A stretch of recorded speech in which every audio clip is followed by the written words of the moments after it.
Thank you for joining me for this blissful flow.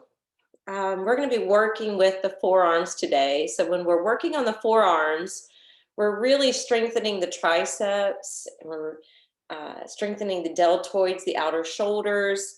We're going to be working into the upper back. And with these poses, we're also going to be working the core of the body. Some of these, when I say the core of the body, it will be a combination of both the abdominals, the transverse abdominis muscles that spread across the whole midsection, but also the quads. So there's going to be some strengthening poses with this today. What I wanted to talk about as far as the Dharma is concerned, about every year and a half, I discuss the 8 limb path of yoga, what's called Ashtanga.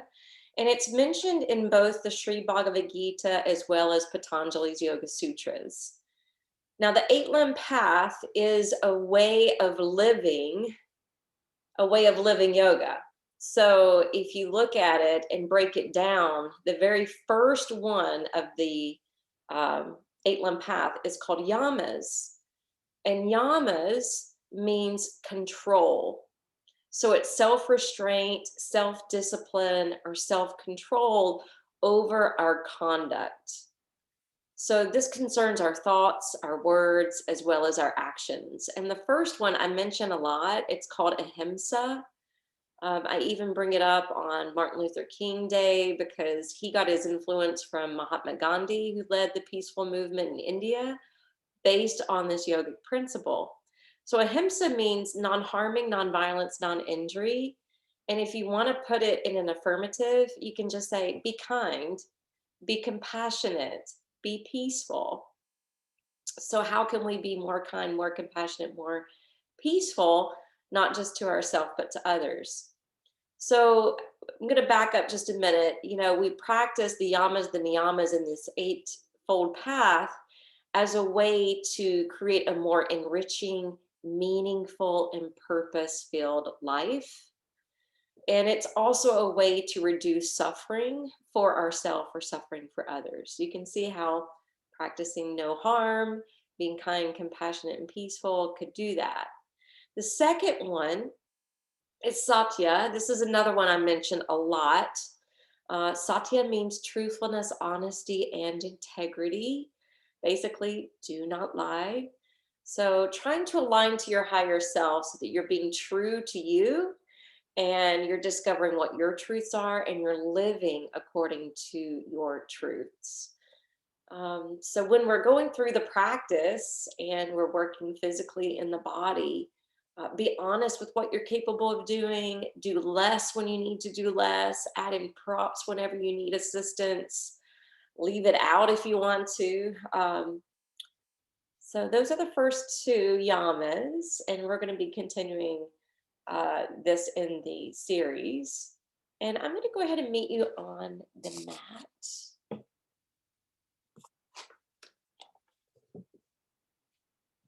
And we're going to start in a prone position, actually, called passive crocodile.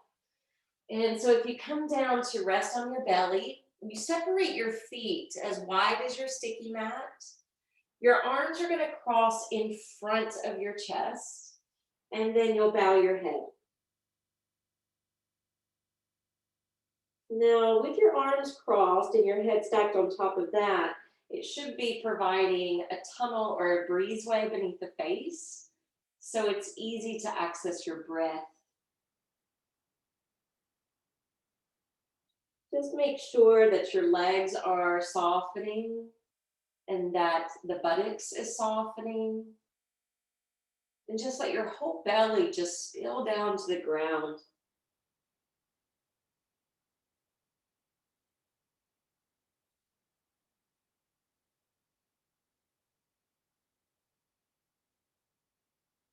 And take some deep breaths in and out through the nose.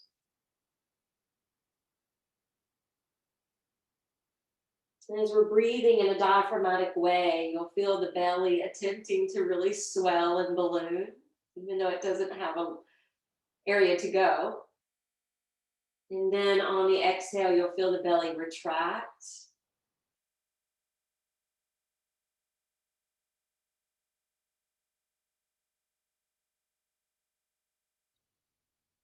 Continue this deep breath work so it's assisting you in calming your nervous system and aiding your digestive system.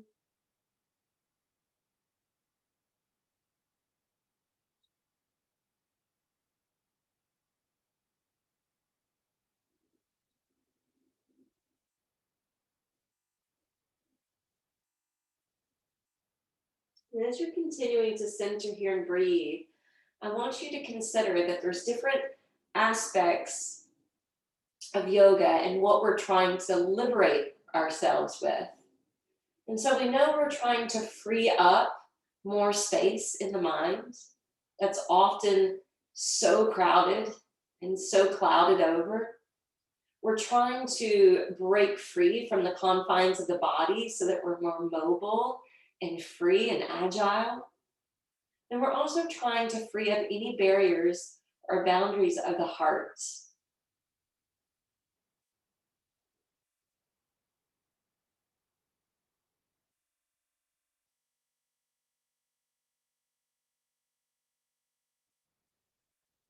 On your next inhalation, gently begin to lift the head up.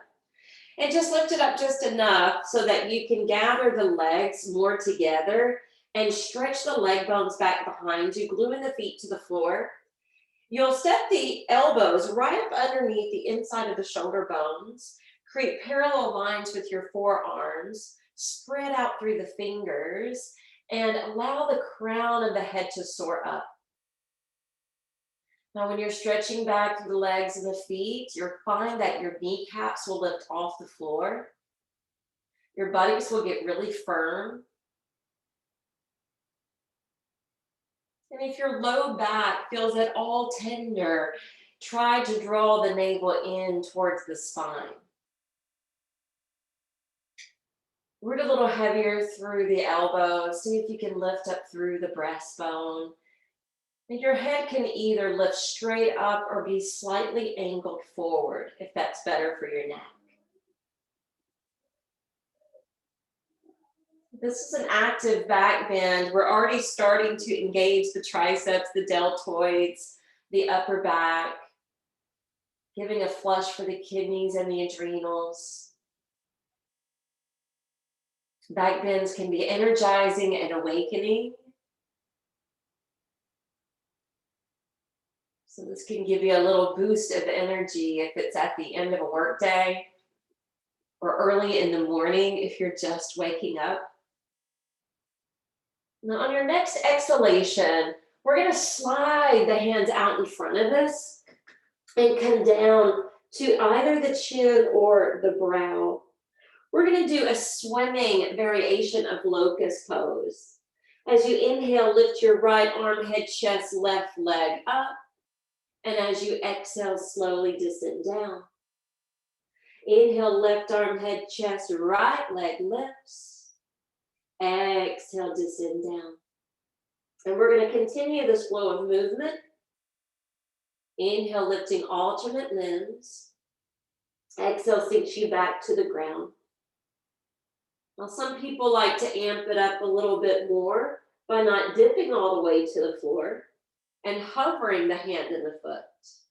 So if you want a little bit more core work there, you're welcome to step it up a notch.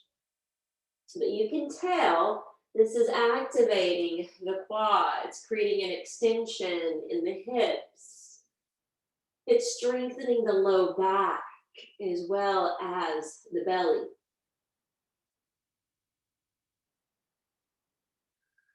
Last one, when you lift your left arm, head, chest, right leg up. Exhale, descend. Slide the hands up underneath the shoulders. Push up to all fours. And exhale, release back into extended child's pose. From extended child's pose, just continue to breathe through the underside of the arms, into the upper back, all the way down into your low back. Never Next, inhale, rock up to hands and knees.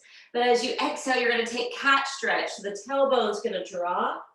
The belly's going to scoop in. The shoulder blades are going to arc up. And the head is going to lower. Continue to breathe in and out through the nose, even though you're holding this pose in stillness.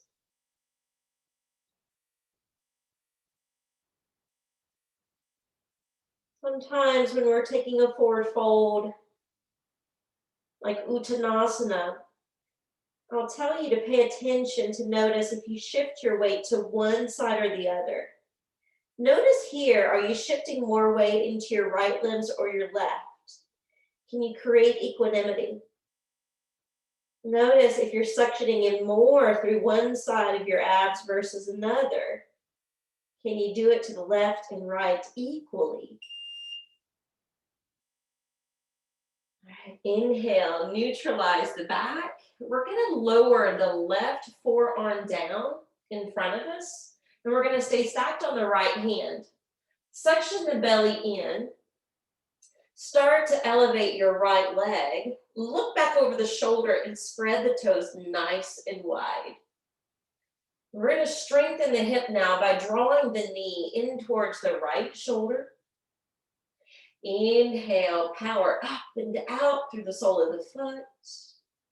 And exhale, slowly draw it into the outseam of the arm. Continue 3 more rounds. Feel free to activate that Ujjayi breath.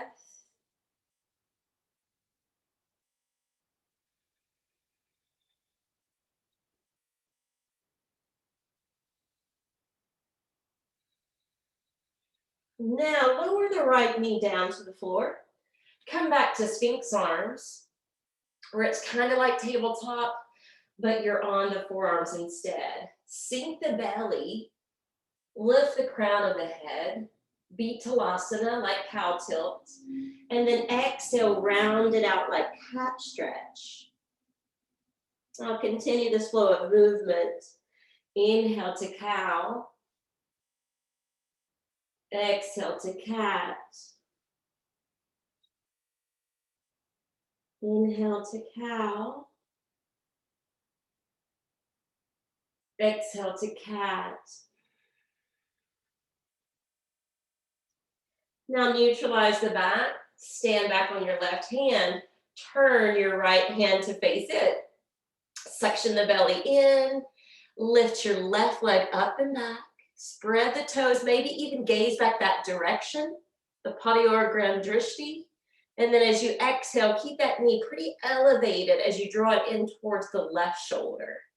And then continue. Inhale, fire the leg up and back. Exhale, slowly bring it back into self. 3 more.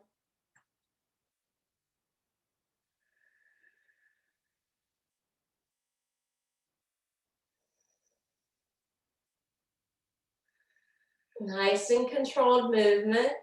Remember, yama means control. Lower the left knee down. Come back and stack onto hands and knees. Curl your toes. Launch into downward facing dog. Now at this point, we've worked with the spine, we've worked with the upper body, we've worked with the hips. But we haven't really stretched out the back of the legs. So continue to press into the hands, soaring your seat up in the air.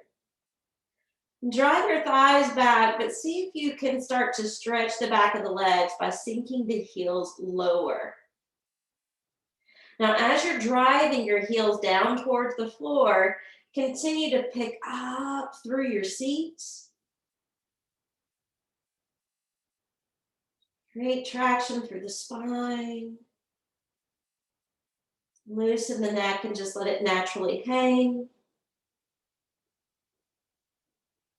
And from downward facing dog, begin to step or walk the feet towards the top of the mat. Coming up halfway upon arrival. And then exhale, gently bow down. Noticing if you tend to lean to one side or the other. And see if you can fall directly in between, magnetizing the heart lower towards your knees or shins.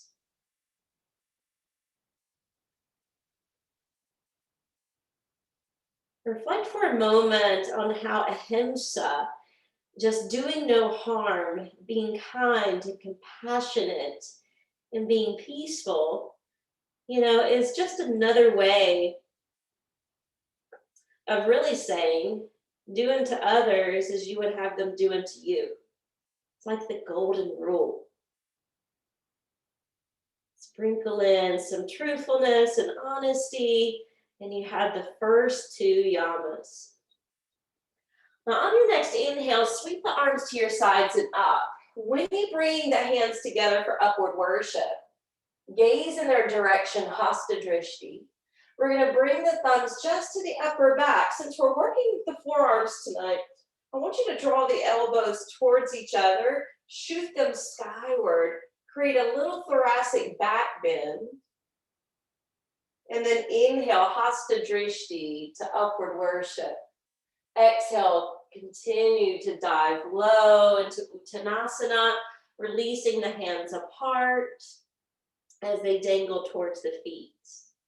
Inhale, Ardha Uttanasana, lifting halfway up. Look out with your eyes.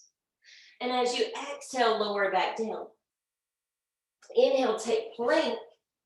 And once you take plank position, pause and just kind of wiggle your toes back a little bit so they're lined up underneath your heels. Shine the heart forward. Build some strength here. We can build bone density as well as muscular strength. Now what we're going to do is we're going to lower the left forearm down like we did earlier. We're going to flip to the outer edge of the left foot, stacking the ankles, and we're going to take the right arm skyward. So it's like side plank on the forearm. Now you can also cross the right foot over if that helps to give you a lift in your hips. As you exhale, you're going to come to forearm plank. Forearm plank. Hugging the thighs in and the belly in. Right forearm turns. Flip to the outer edge of the right foot and soar the left arm skyward. See if you can stay lifted out of that bottom shoulder. Fuel yourself with breath. And then come to forearm plank again. Down to the pubic bone. Stretch long through your toes, through your legs. Lift through the crown.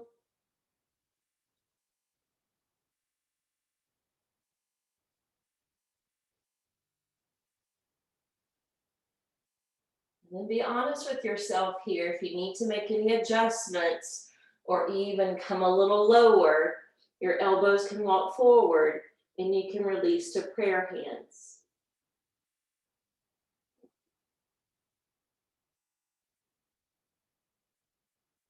Slide your arms out. Get ready to swim. Inhale, right arm, head, chest, left leg.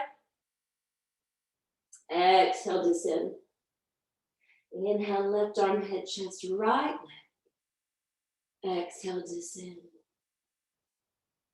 Going slow and steady, side to side with your breath.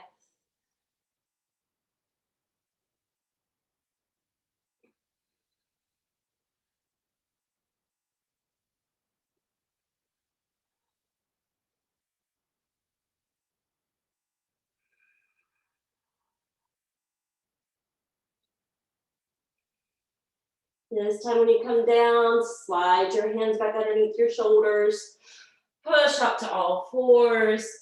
Exhale back to extended child's pose.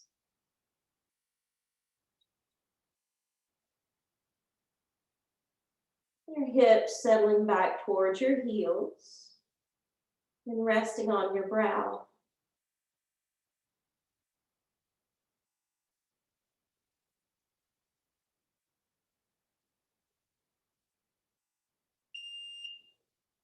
Next, inhale, rock up to hands and knees. And then exhale, cat stretch pose.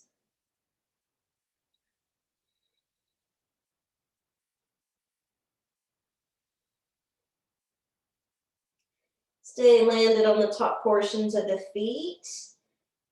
Keep the heels parallel with each other. One last breath. Inhale, neutral back, curl your toes, and then launch into downward facing dog.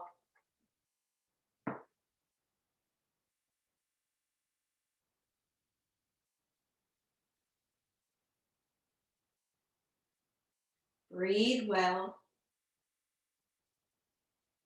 Broaden your shoulders. Soften your jaw.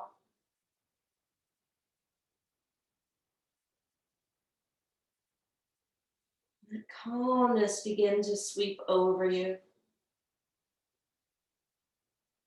Inhale when you're ready, stepping the feet to the top of the mat, lifting halfway, and then exhale, release.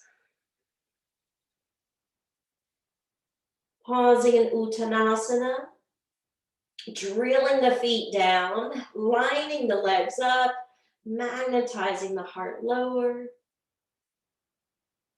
Inhale, reach the arms up to upward worship. Gaze towards the hands, Hasta Drishti. Exhale, bring the thumbs to the upper back. Roll the arms close to the head. Lift through your floating ribs.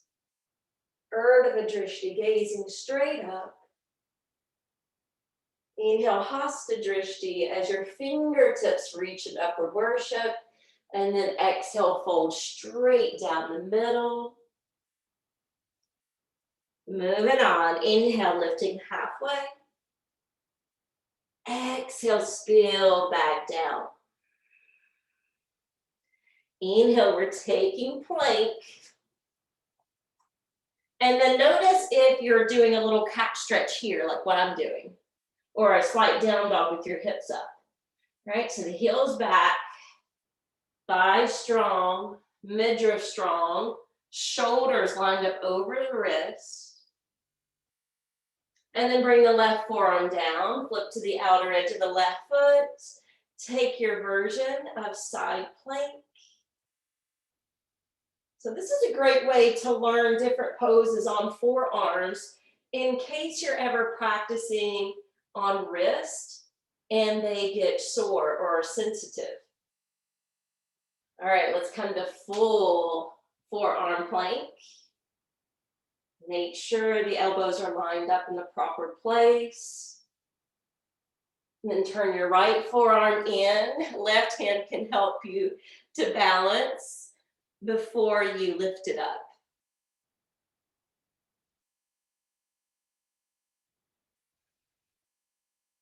When you're ready, turning back, belly face down, but heart shining forward, forearm plank. And then Sphinx. Sphinx never felt so good. Lengthen your legs back. Elevate your heart up. And notice the more you root the elbows, your heart's going to lift naturally.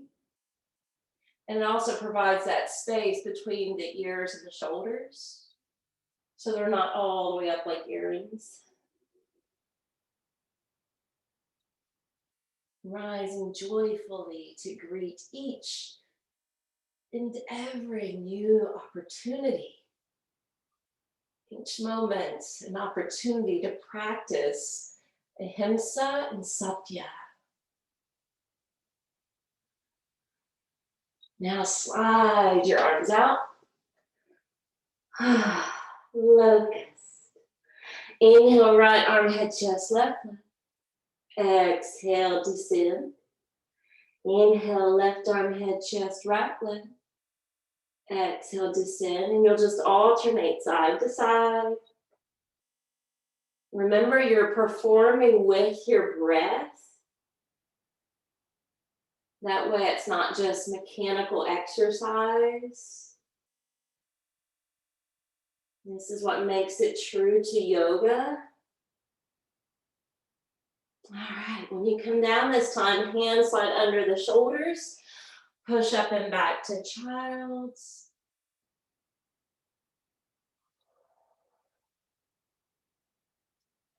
And so just consider for a moment, we've been in this repetition of doing Sphinx and then that swimming form of locust.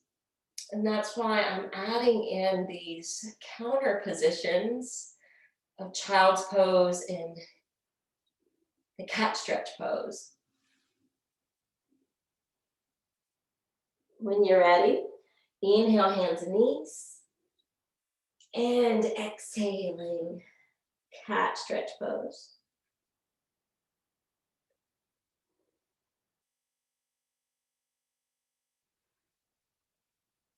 Keep breathing here.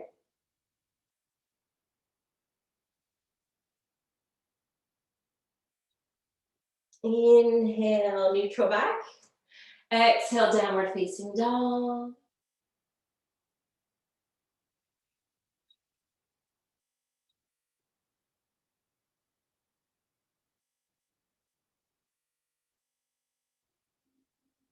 Inhale, the right knee and shin's gonna come up just behind the hands. And we're not going into pigeon quite yet. I know you probably want to, but we're working with forearms today. So that left forearm is gonna come across in front of us again, just like we've been doing. We're gonna keep the head elevated up and out of that bottom shoulder. And the right arm is gonna loop and thread behind the back. So we're actually taking a twist here in the pigeon Rajakopatasana. If you have enough flexibility in the right shoulder, you might be able to catch the foot with your right hand. Please don't be concerned if you can't take that hold. It's not a big deal.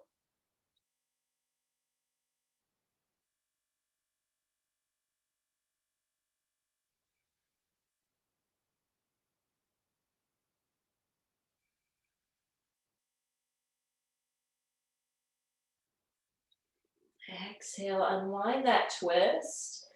And now you can surrender.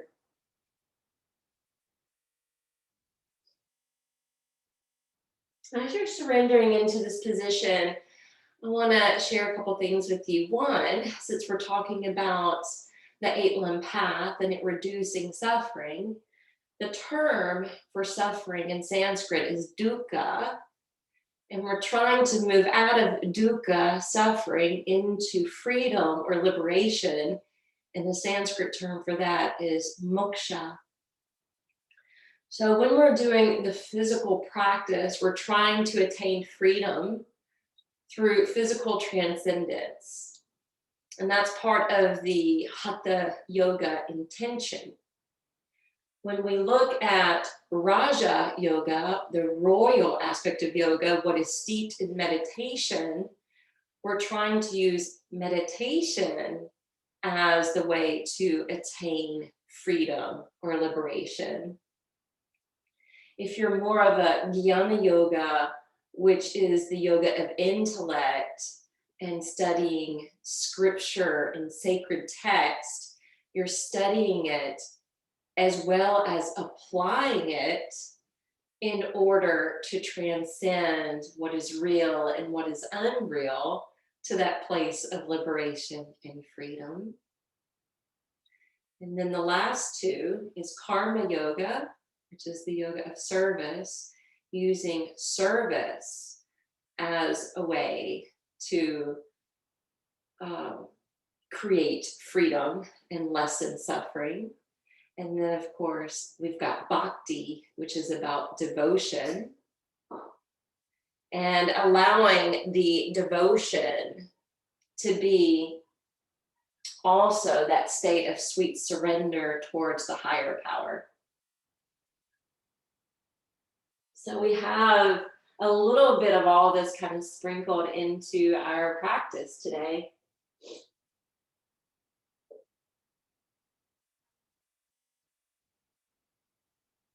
On your next inhale, gently begin to come up.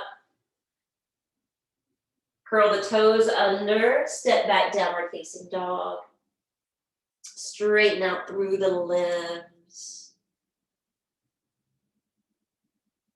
When you're ready, we'll switch to the left. So left shin will come towards the top of the mat. We're gonna lower to the right forearm. And the left arm is gonna thread and loop behind us. Catching that foot if possible, if not, no big deal. We are attempting to stay turned into a twist. So you are revolving your belly to the left.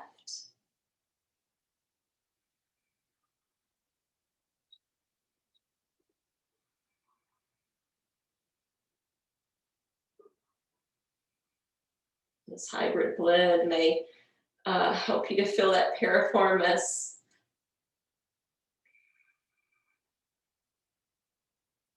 Now unwind from that twist. Go ahead and spill down.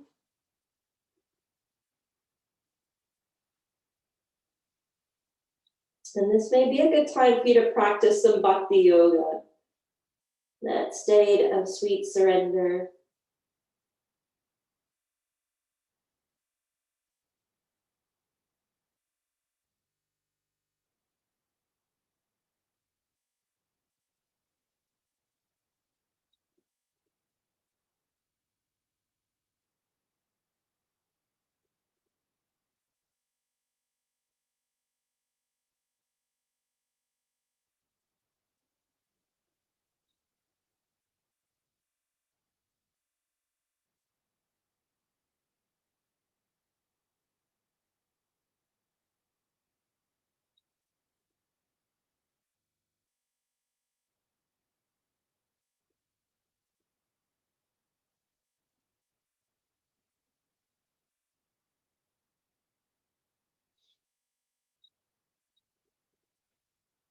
Few more deep breaths.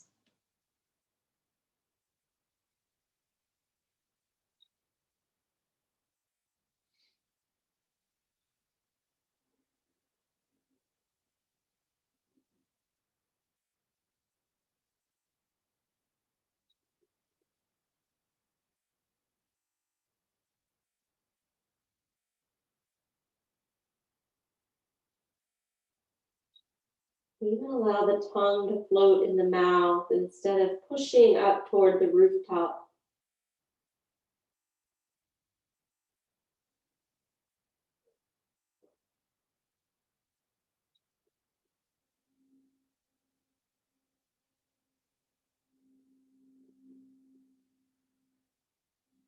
Next inhale, let's slowly gather strength. Come back up to the stilts of the arms. Curl the back toes under, step to downward facing dog.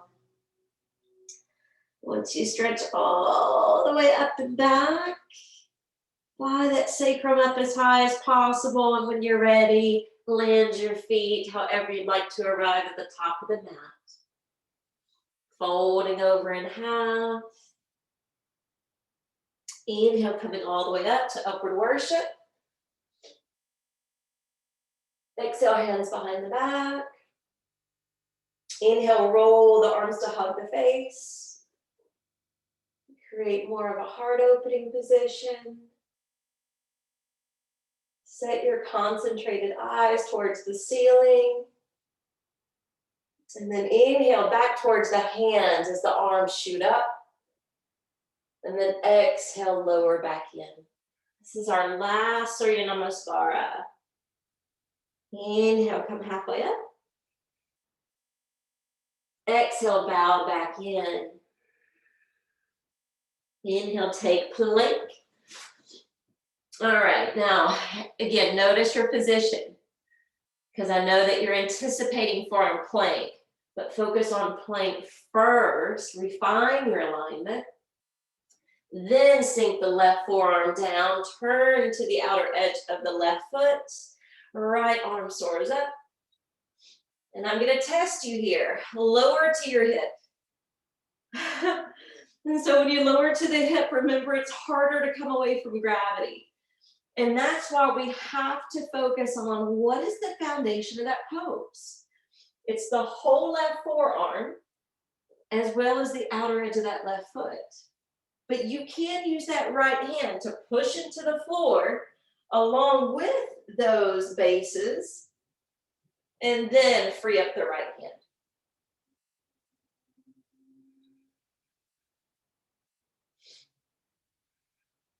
All right, forearm plank.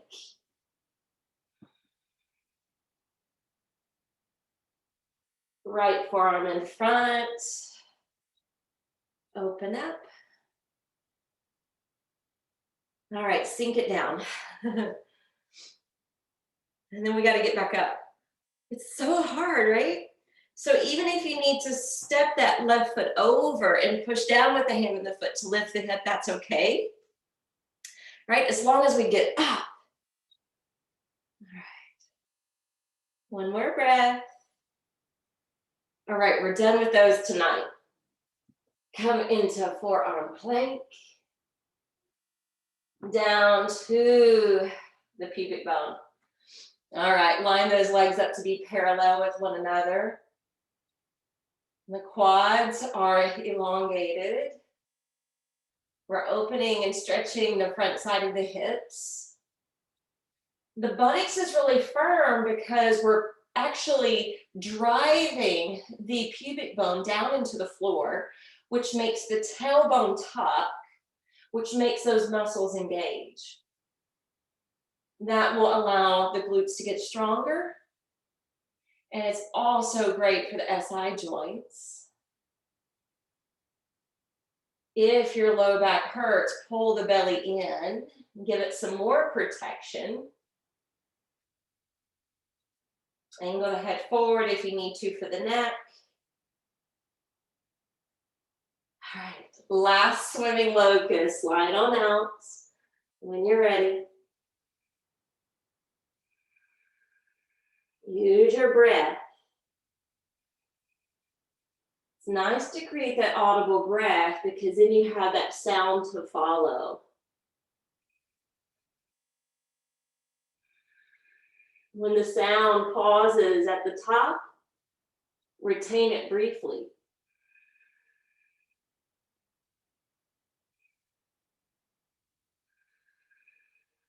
Last one. Hands slip up underneath the shoulders. Push up to table, back to extended child's pose.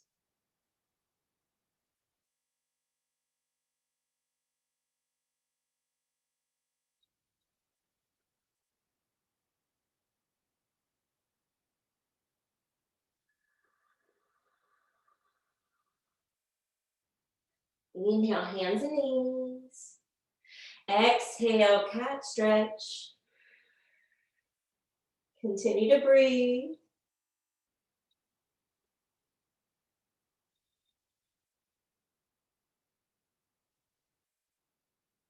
Inhale, relax the back. Flip the left palm open. You're going to thread the needle here. Once you dip down towards your left ear, press lightly into your right hand. Keep the belly drawn in. And then slowly lift and extend your right leg up and out. If you don't feel like doing this balancing pose, you can keep your right knee down.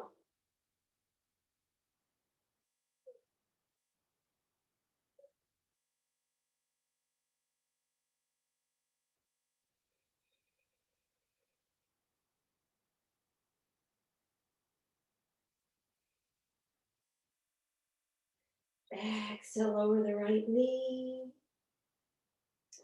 Inhale, unwind.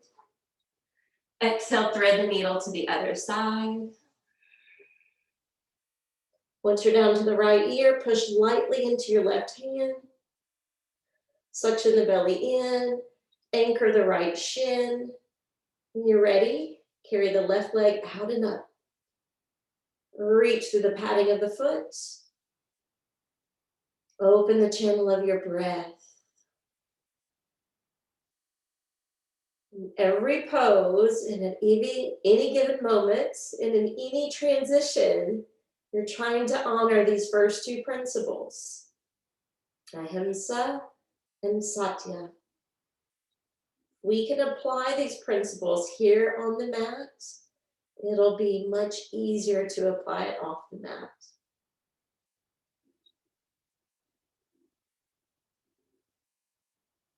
Exhale, release the left knee down. And when you're ready, unwind from that position. Okay, instead of completing the sun sail, we're just gonna stay closer to the floor. We're moving towards a pretty powerful new moon this month. So come back down to your forearms. And if you're on the back side of your mat, you may wanna kind of crawl forward a little bit. So I want you to check in with something. I want you to make sure that your fingers could wrap around the outer frame of your upper arms. And if they can, bring the hands back together and glue them shut, hands interlaced. From here, I want you to start to push down through the forearms to draw up through the front side of your body so that you feel your upper back almost creating a cat stretch. You know, you're just feeling in that gap between the shoulder blades. We're gonna curl the toes under, lift the knees. You may have to travel the feet like a baby step forward, but we're pushing down through the hands, elevating the hips up high, and the head stays lifted away from the floor. We're still working the triceps, the deltoids, core of the body. The breath nice and full and lively. In this form of dolphin pose.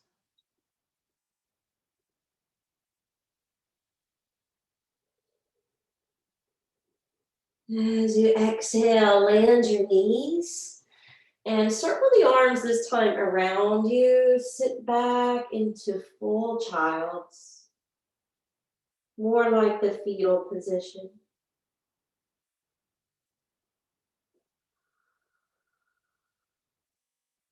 Relax into it and press lightly onto the third eye.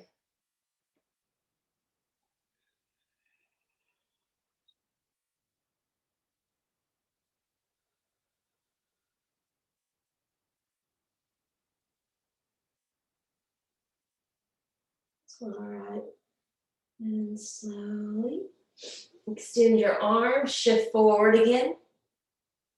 Now I'm going to give you a choice.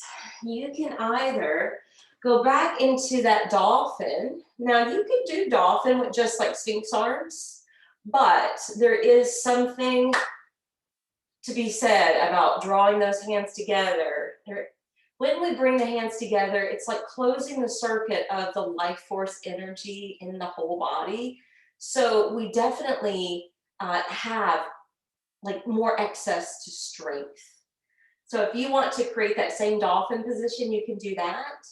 If you want to create the position, which is like a headstand prep, where you actually place the head to the floor, you'll come down onto forearms, measure the same way you did earlier, except this time, both pinkies drop to the mat.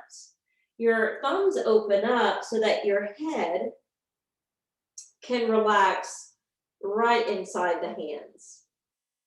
And I usually suggest doing a few cat stretch push-ups here, just to make sure you're engaging the right muscles, no excess weight on the head. Then you'll tuck the toes, lift the knees, and start to walk the feet in towards the face. And if you want to curl up, you can. If you want to scissor one leg up And then try to float the other foot. And if you want to pike up into headstand, you can. I'm not going all the way up to mine. I'm just kind of playing around.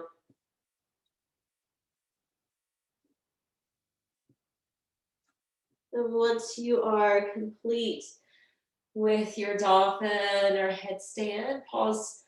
You know, if you're doing this later with the video, you can pause it and practice it and then come back to Shavasana. But if you're here with me now, go ahead and come down. And we're gonna do one twist before Shavasana. So if you come down to your back and hug your right knee in, extend your right arm out, and then as you exhale, swirl that knee across your midline. And try to keep the right shoulder touching the floor as well. It's not important how far the knee crosses over.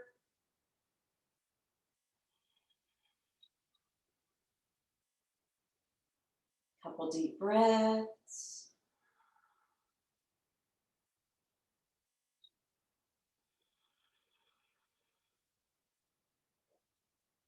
Exhale, unwind, hug the knee in.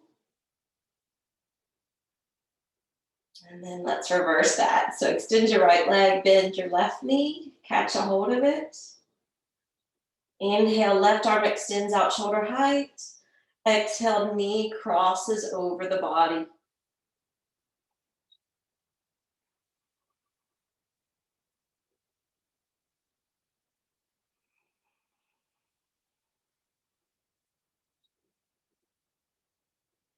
So even though there's a couple other ways where we can try to create, freedom besides the 5 different aspects of yoga, there is tantric yoga, which focuses on rituals and visualizations and subtle energy to create liberation. And then there's mantra or sound, which is used to go beyond suffering to create freedom. If you practice with me, we usually practice a lot of different ways,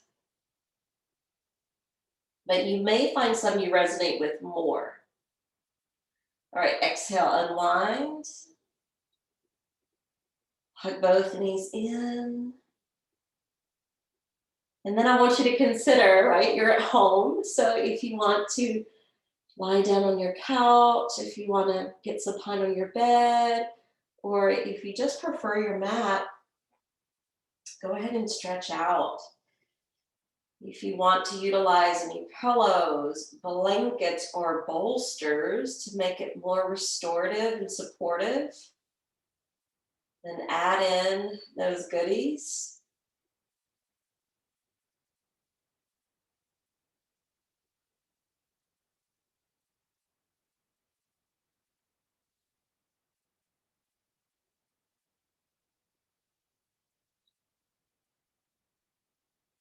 Once you get settled, just reflect back on your practice.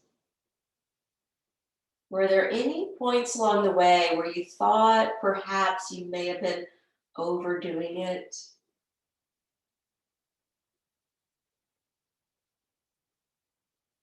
Are you practicing Ahimsa and Satya?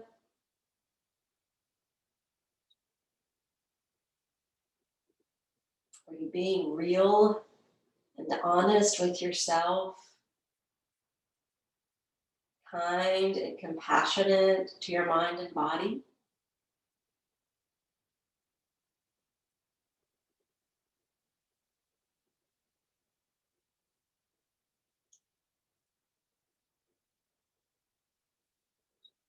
Even if you slipped up into practice, we're still here. There's still time. So practice it now.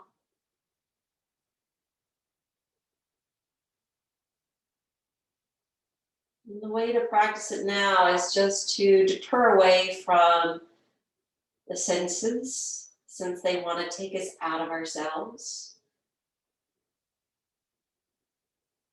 Keep moving internally,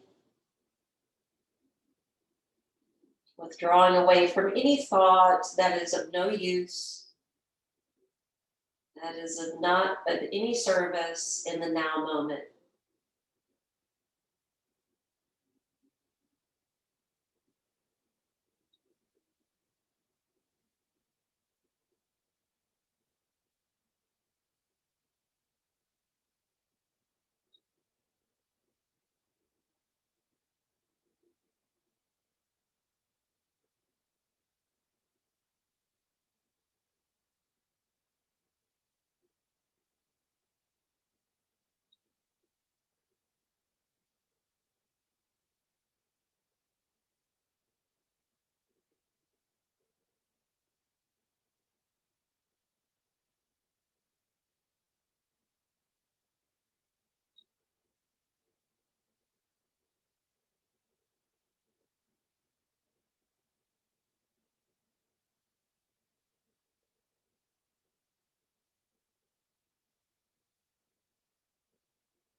On your next inhalation, just slowly take the arms overhead. Pull the feet more together and stretch out through the toes. Exhale, either bend the knees or catch them and hug them in.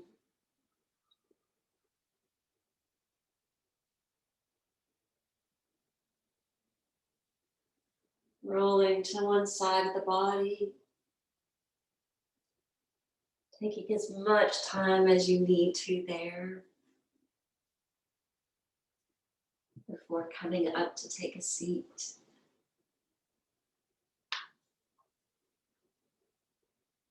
Keeping your palms open but closing the eyes.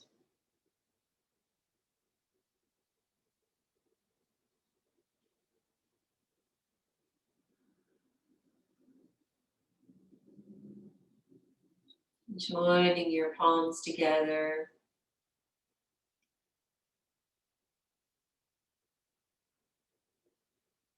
May this be a remembrance to incorporate more Ahimsa and Satya into our days, into our weeks, into our months, and into our years.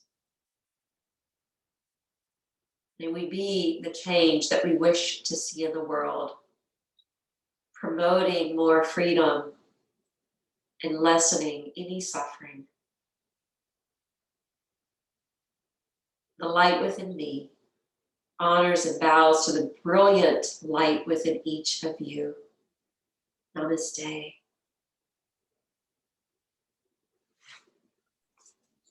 Thank you, Robbie. Thank you, guys.